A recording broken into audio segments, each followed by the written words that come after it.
अस्सलामुअलैकुम guys, welcome to my channel.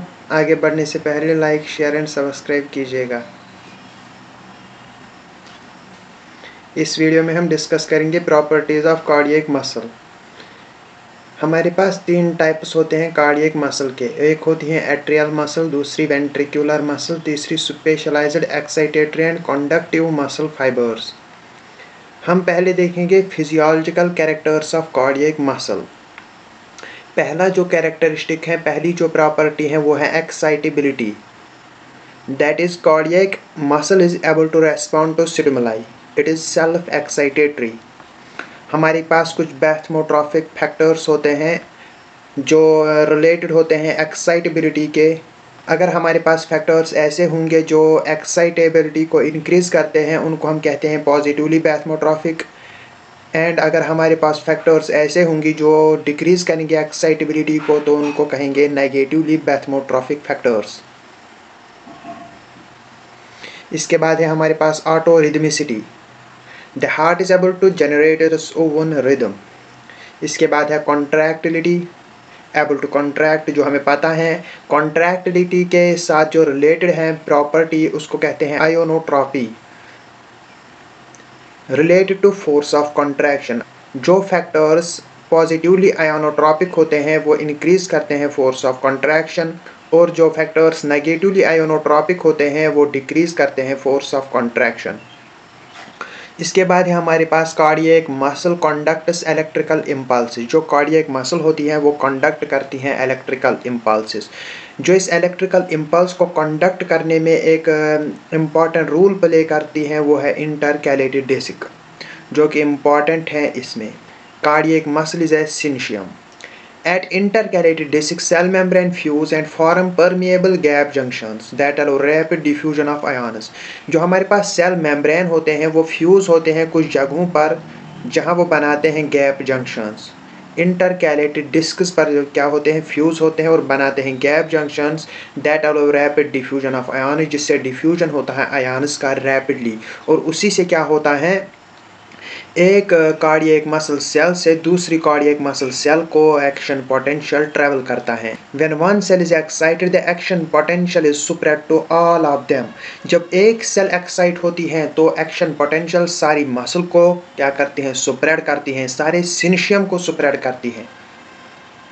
जो हमारे पास हार्ट होता है उसमें दो सिंशियम होते हैं, एक है एट्रियल सिंशियम, दूसरा है वेंट्रिकुलर सिंशियम, जिनको सेपरेट करता है एक फाइब्रस टिश्यू, जिनको ये एक फाइब्रस टिश्यू है वही सेपरेट करता है। Action potential is conducted only by way of specialized conductive system called the atrioventricular bundle. जो हमारे पास एक्शन पोटेंशियल है फाइब्रस टिश्यू कंडक्ट नहीं करता, इसलिए जो एक्शन पोटेंशियल है जब वो एट्रियल सिंशियम को क्या करता है, स्प्रेड करता है, तो वो थोड़ा सा टाइम लैप्स लेता है वेंट्रिकुलर सिंशियम को स्प्रेड करने में। पहले जब वो एट्रियल सिंशियम को स्प्रेड किया उसके बाद थोड़ा टाइम लैप्स लेगा और फिर वेंट्रिकुलर सिंशियम को स्प्रेड करेगा।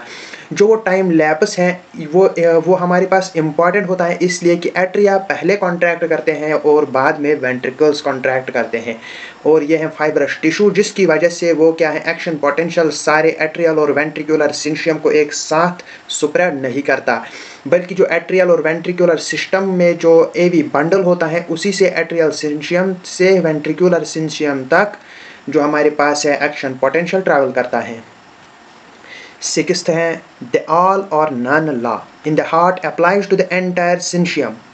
इट मीन्स कि अगर हम स्टिमुलस अप्लाई करेंगे जो थ्रेशहोल्ड स्टिमुलस होगा या उससे कुछ ज़्यादा, if the stimulus is applied to any part of syncytium, there occurs contraction of entire syncytium. अगर हम एट्रियल सिंशियम को क्या करेंगे, स्टिमुलस किसी भी पार्ट को अप्लाई करेंगे तो सारा एट्रियल सिंशियम कॉन्ट्रैक्ट करेगा।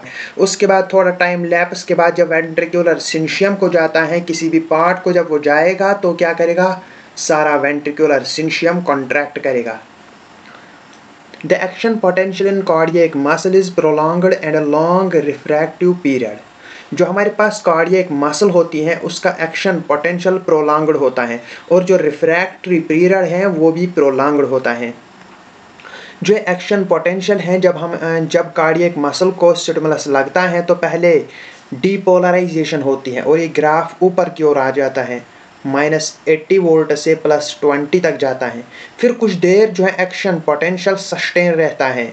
प्लेट्यू आता है 0.2 सेकंड टू 0.3 सेकंड सस्टेनड कॉन्ट्रैक्शन, जिसकी वजह से कॉन्ट्रैक्शन थोड़ी देर के लिए सस्टेन रहती है।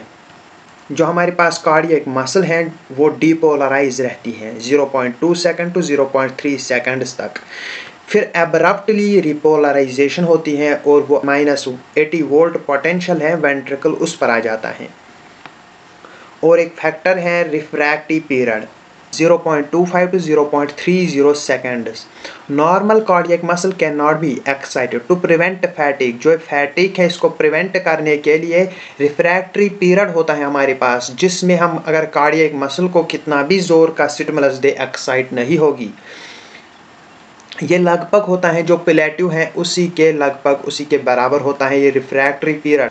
इसमें जो 0.05 सेकंड्स अलावा है ये रिलेटिव रिफ्रैक्टिव पीरियड है, जिसमें कार्डियक मसल एक्साइट तो हो सकती हैं लेकिन ये डिफ़िकल्ट होता है किससे, नॉर्मल से। अगर हम नॉर्मली जो कार्डियक मसल एक्साइट होती है उससे थोड़ा डिफ़िकल्ट होता है और इसमें ज़्यादा स्ट्रॉन्ग एक्साइटेटरी सिग्नल लगती है। इसके बाद है cardiac muscle requires calcium in extracellular fluid to contract, जो कि इम्पॉर्टेंट है। जो हमारे पास कार्डियक मसल होती है इसमें क्या है, जब एक्शन पोटेंशियल आया यहाँ से वो कहाँ ट्रैवल किया, सार्कोलीमा से जब वो ट्रैवल करता है टीट्यूब्यूल तक जाता है, फिर कहाँ जाता है, फिर कहाँ जाता है इस वोल्टेज डिपेंडेंट कैल्शियम चैनल के पास। यहाँ पर वोल्टेज डिपेंडेंट कैल्शियम चैनल्स होती हैं किसमें, सार्कोलीमा में, जो कि स्केलेटल मसल में नहीं होता। उसमें सिर्फ क्या है सार्कोप्लाज्मिक रेटिकुलम से ही कैल्शियम निकलता है और कॉन्ट्रैक्शन होती है। यहाँ पर एक तो सार्कोप्लाज्मिक रेटिकुलम से कैल्शियम निकलता है कॉन्ट्रैक्शन के लिए, और दूसरा किससे आता है, दूसरा जो टीट्यूब्यूल है उसका जो ल्यूमेन है उससे भी कैल्शियम आता है कॉन्ट्रैक्शन के लिए। ये कैल्शियम जो टीट्यूब्यूल का है ये डायरेक्टली प्रोपोर्शनल होता है, जितना एक्स्ट्रा सेल्यूलर फ्लूइड में हमारा कैल्शियम होगा उतना ही टीट्यूब्यूल में हमारा कैल्शियम होगा। इसीलिए अगर हम हार्ट को रखेंगे किसमें, कैल्शियम फ्री सॉल्यूशन में, वो डाई हो जाएगा, वो स्टॉप करेगा बीटिंग। जो कैल्शियम है वो एक्स्ट्रा सेल्यूलर फ्लूइड से आता है, इस वोल्टेज डिपेंडेंट कैल्शियम चैनल को क्रॉस करता है और कॉन्ट्रैक्शन होती है। ये कैल्शियम एक्स्ट्रा सेल्यूलर फ्लूइड से क्यों आता है, अगर सार्कोप्लाज्मिक रेटिकुलम से कैल्शियम निकलता तो यहाँ से आने की क्या ज़रूरत थी, निकलता तो है, फिर क्यों ज़रूरत है, क्योंकि जो सार्कोप्लाज्मिक रेटिकुलम से कैल्शियम है वो बहुत कम निकलता है। जो सार्कोप्लाज्मिक रेटिकुलम है वो फुल्ली डेवलप्ड नहीं होता, और जो सार्कोप्लाज्मिक रेटिकुलम से कैल्शियम निकलता है वो एनफ नहीं होता कॉन्ट्रैक्शन के लिए। इसीलिए एक्स्ट्रा सेल्यूलर फ्लूइड से कैल्शियम की ज़रूरत पड़ती है। और फिर जब कैल्शियम क्या हुआ, कैल्शियम रिलीज़ हुआ यहाँ से भी और वोल्टेज डिपेंडेंट कैल्शियम चैनल से भी एंटर हुआ, तो हमारे पास कॉन्ट्रैक्शन होती है। यहाँ पर जो होता है डायमीटर टीट्यूब्यूल का कार्डियक मसल में वो ज़्यादा होता है, वो होता है 5 टाइम्स डायमीटर ऑफ टीट्यूब्यूलियन स्मूथ मसल। ये क्यों होता है, क्योंकि इसमें कैल्शियम होना चाहिए, कैल्शियम स्टोर करना है इसमें, इसीलिए डायमीटर भी ज़्यादा होना चाहिए। जब डायमीटर है 5 टाइम्स तो वॉल्यूम बनता है हमारा 25 टाइम्स। इसके बाद क्या होती है, रिलैक्सेशन होती है और कैल्शियम वापस आता है, कुछ बाहर जाता है एक्स्ट्रा सेल्यूलर फ्लूइड में और कुछ सार्कोप्लाज्मिक रेटिकुलम में जाता है। जो ये टीट्यूब्यूल है, जो इसका ल्यूमेन है, इसमें होते हैं इलेक्ट्रोनेगेटिवली चार्जड म्यूकोपॉलीसैकेराइड। जो इलेक्ट्रोनेगेटिवली चार्जड म्यूकोपॉलीसैकेराइड्स होते हैं वो करते हैं बाइंड कैल्शियम से। जब वो कैल्शियम से बाइंड करते हैं तो बहुत ज़्यादा कैल्शियम को टीट्यूब्यूल में स्टोर करते हैं। Heart in calcium free solution quickly stop beating, ये हमारे पास ये पॉइंट है जो मैंने आपको बताया। इसके बाद है हमारे पास cardiac muscle contraction is dependent on the initial length of the muscle fibre. इसमें हम स्टार्लिंग लॉ पढ़ेंगे, फ्रैंक स्टार्लिंग लॉ, जो कहता है कि जो कार्डियक मसल है जितनी उसकी इनिशियल लेंथ ज़्यादा होगी हमारे पास फोर्स ऑफ कॉन्ट्रैक्शन ज़्यादा होगा विद इन फिजियोलॉजिकल लिमिट्स, जो कि एक इम्पॉर्टेंट पॉइंट है। यहाँ पर जो फिजियोलॉजिकल लिमिट्स है इसका मतलब क्या है, हम एग्जाम्पल लेंगे एक रबड़ बैंड की। जब हम उसको खींचते हैं तो वो क्या होता है, लंबा होता है। जब हम ज़्यादा उसे खींचेंगे तो एक पॉइंट ऐसा आएगा, अगर हमने उसको उससे ज़्यादा खींच लिया तो वो वापस नहीं आएगा, इलास्टिक रिकॉइल नहीं होगा। वैसे ही यहाँ भी होता है, अगर कार्डियक मसल की लेंथ इंक्रीज होगी तो वो क्या होगा, रिकॉइल होगी। लेकिन एक ऐसा पॉइंट भी आ सकता है कि कार्डियक मसल की प्रॉपर्टी चेंज हो जाए, उसको कहते हैं फिजियोलॉजिकल लिमिट। उस लिमिट के अंदर जितना ज़्यादा एक्सटेंशन होगा उतना ही ज़्यादा होगा force of contraction. Within physiological limits mean the extension that does not cause strain or any dysfunction of heart muscle। जो हमारे पास फोर्स ऑफ कॉन्ट्रैक्शन होता है ये डायरेक्टली प्रोपोर्शनल होता है प्रीलोड के। प्रीलोड क्या होता है? Preload is pressure during filling of ventricle. जब हमारे पास वेंट्रिकल्स में ब्लड आता है तो उसके वॉल्स पर जो प्रेशर होता है उसको कहते हैं प्रीलोड। ये उसके डायरेक्टली प्रोपोर्शनल होगा। जितना प्रीलोड ज़्यादा होगा उतना लेंथ ऑफ मसल ज़्यादा होगी, एक्सटेंड होगी, और क्या होगा उतना ही फोर्स ऑफ कॉन्ट्रैक्शन ज़्यादा होगा।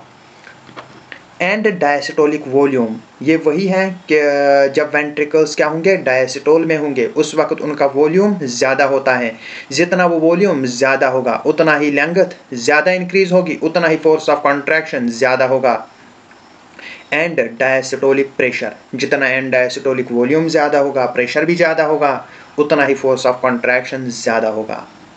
Reasons why cardiac muscle do not fatigue, ये तो हमने अभी डिस्कस किया है कि जो हमारे पास रिफ्रैक्टरी पीरियड होता है वो ज़्यादा होता है, इसीलिए क्या है कार्डियक मसल फैटिग नहीं होती। इसके अलावा कुछ हमारे पास पॉइंट्स हैं जिनको हमने यहाँ पर लिया है। पहला वही सेम है कि लॉन्ग रिफ्रैक्टरी पीरियड, दूसरा है रिच ब्लड सप्लाई, तीसरा है एरोबिक मेटाबॉलिज्म होता है, और चौथा है इसमें माइटोकॉन्ड्रिया ज़्यादा होती हैं जिससे एनर्जी ज़्यादा मिलेगी। Thank you for watching this video. हम मिलेंगे आपसे किसी और वीडियो में, तब तक के लिए अल्लाह हाफिज़।